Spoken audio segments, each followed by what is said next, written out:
Nathaniel. Michael. Oh, no, it's the other way around. Fuck Yeah, me. exactly. Okay, yeah, go ahead. We've been going all the way around. Okay, go ahead. From Jackanoid Paralobe, this is the Beta Boi Breakdown with Michael and Nathaniel.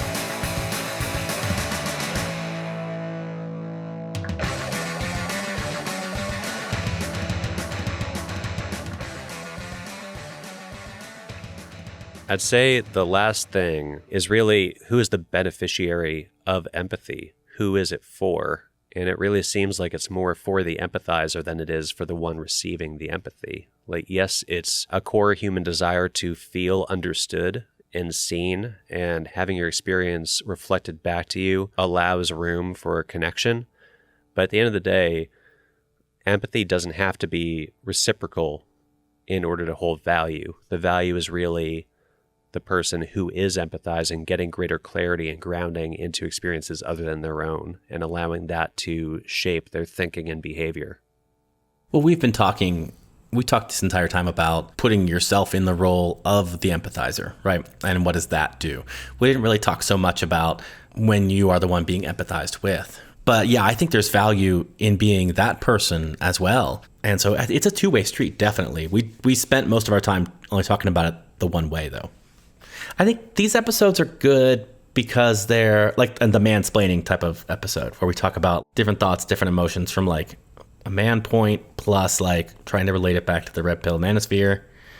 They just feel like these are going to be a really nice balance to the deep dive episodes, which don't really go too much into like what does a positive role model or what does a positive masculinity look like? We don't want to be prescriptive on that, but we do want to like role model what that is. So just talking about what empathy is and that kind of shit feels valuable in that way. You mean like walking the walk a little bit and like showing the behavior or the conversational style that we hope to facilitate? That, but also like just talking about empathy. If I'm a listener and I'm listening to this, I'm going to be sitting there going, oh, what does empathy mean? Oh, what does that? What is this? What is that? And especially from like a non-clinical point of view, because there's a version of this episode where you can go through and you can get like quotes from different scholars and it can end up a little bit more like a deep dive episode, right? Yeah. And then there's this version of it, which is like, let's just talk about from a dude's perspective, how this has shown up in our lives. What does it mean? What do we kind of think about it? What's a different way to think about it that's like also masculine? Because I think the idea of like tactical empathy is smart because it's like, again, it makes empathy a means to an end. So it's like you can use it. It feels more like a weapon that you're wielding, which feels more masculine, right? As opposed to something that's being done to you or something that you have to do in order to make the wife happy, or whatever that is. And then relating to that to just be like, look at these guys in this red pill. Like, a lot of this content is all about not being empathetic, right? Empathy exists nowhere in there. Everything is individualistic. That's what I don't like about rugged individualism is like it creates a worldview where like, if you don't have your shit covered, that's on you. And I don't have to empathize with you. I don't have to care about it, blah, blah, blah. All I have to do is cover my shit. And there's ways in which that's like good and cool and reassuring. And then there's ways in which that's just like, if we could just get this part, this country would be great. Like I'm trying to think about like even these pickup artists, it's about working on your game, like yourself, you're this, and then whoever becomes the best out of that, right? It's a natural, I think they would probably say meritocracy is how they would say it. But it's interesting because whenever men get together and to have a system that like stratifies men themselves based on like how good they are at something, it's always the people who like happen to be at the top of that system who are just like, oh, hey, we made this system for like ranking how good men are at sleeping with women, and turns out I'm the best person at sleeping with women. What do you know?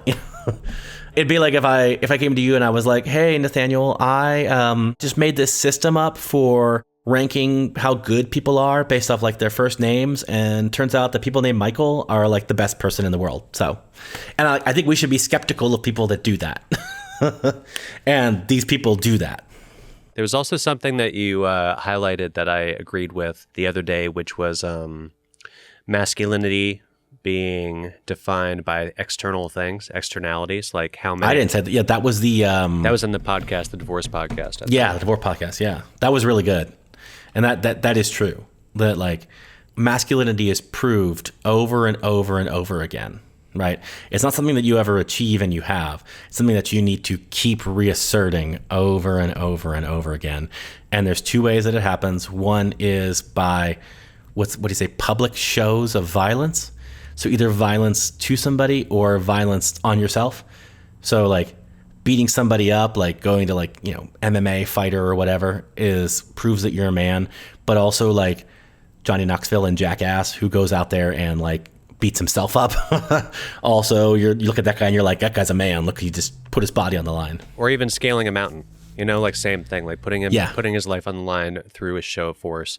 Of course, like women do that too. Well, it's not specifically masculine in that way. Women can do it, but like a woman who goes and climbs Mount Everest and puts her body on the line, the women aren't looking at that person and going, now there's a real woman.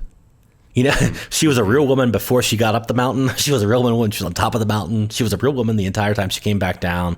But a man has to keep proving that he's a man. You need to keep proving you're a man to every fucking man you meet. And so you could do it through that way, or you can do it through sex with women, was the other one. So if you have sex with women, you can prove that you're a man. Pickup artist. Like continually saying, I slept with this woman, I slept with this woman, I slept with this woman. It was all, and Neil Strauss in the book even admits it, like that was all a way for me to get other men to like me. In this kind of like manosphere shit, everything is always a means to an end. Pickup artists, right? It was a means to get other men to call you the master pickup artist and lead them. Like even Gamergate. For Steve Bannon, right? It's bringing men into the Breitbart and into the alt-right ecosystem, raising the army that he talked about.